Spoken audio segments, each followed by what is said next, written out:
My name is Victor Duplay. I am recording artist, international DJ.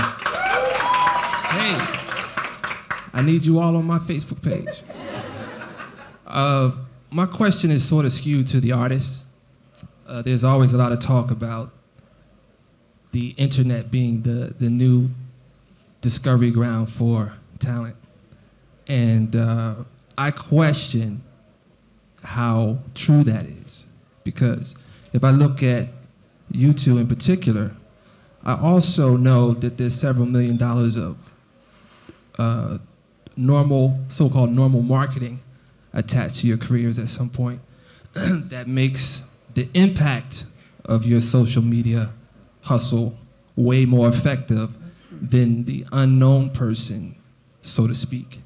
So do you two in particular co-sign that labels in the future will be invalid the way a lot of other people are telling other artists? Because I think it's a little unfair to constantly say labels aren't important. Because some of your conversation today is talking about, like Adam, you just said, internationally, and actually both of you said this, internationally there's a disconnect because there's this idea maybe you can sell records out of your truck in the USA, but that's not going to reach Brazil or the European continent. So do you think that's the proper message for us to give people? Or is there a middle ground where we should be just educating them on a new way of marketing and promoting in general so that we can find ways to get great music to people versus causing artist versus label enemy system? Man, that's a lot. You should get up here.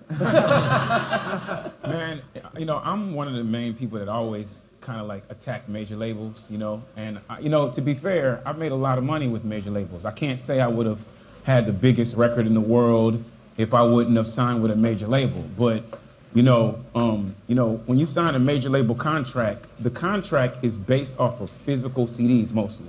You know, that's what it's always about. You know, your status is based off of how many physical records you sell, platinum, gold, whatever, right? And now we're looking at this shift where everything's starting to go digital. Now, major labels come along and say, okay, since everything's going digital now, we're not making money from the physical, we want to start taking a piece of your merchandise, you know, your everything you're doing, you know? We want to have a 360 deal and make money off of everything, but I feel like they don't specialize in that. Like, if you don't specialize in merchandise, why am I going to give you all the money so I can do all the work and you can just make the money just because you're not making money off of what you were making money off of? And now you see, with all these social media outlets, you have direct contact to these people now. And you were telling me the only way to get to them was through you, and now I'm talking directly to them, you know?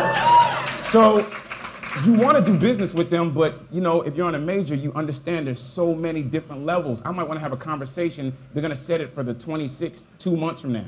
And I'm like, I could just pick up the phone and handle this conversation right now. Somebody just called me, wanted my song Riding Dirty in a movie. I said, look, I'm going to clear it for you. This is how we're going to do it. And with them, it takes 10 years. If I want to put something up on iTunes, I go to TuneCore, put it up on iTunes. Maybe it takes a couple days, well, for me, you know. But it don't take that long, and with them, it takes 10 years, and by that time, everybody's already illegally downloaded it. So the process is what kind of affects them because they can't do things as quick as we can.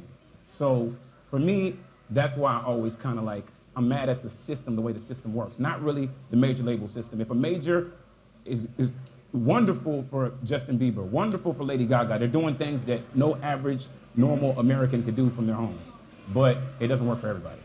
I mean, I think the one other thing, too, is that, as far as I know, in order to get a song on the radio, you have to have the label do it. I think it's difficult, and it's money, and it costs money, and it's connecting, and it's, you know, it's kind of a two-way street, you know? Yeah, there's a lot of behind the scenes when it comes to that. Now that we're in the music industry and we see what really goes on, it's like, I wish I could just go out there and tell everybody what really goes on, but you're gonna have some people that are gonna do things a non-traditional way. You got like an artist like Drake, who puts out a song and then everybody just starts liking it and it just starts getting bigger and bigger, and next thing you know, the majors come. That doesn't happen for everybody. Soulja Boy, you know, he has a super big online presence, might not sell as many physical CDs, but still, nobody talks about how much money he's made digitally. You know, it's a new way to make money, you know?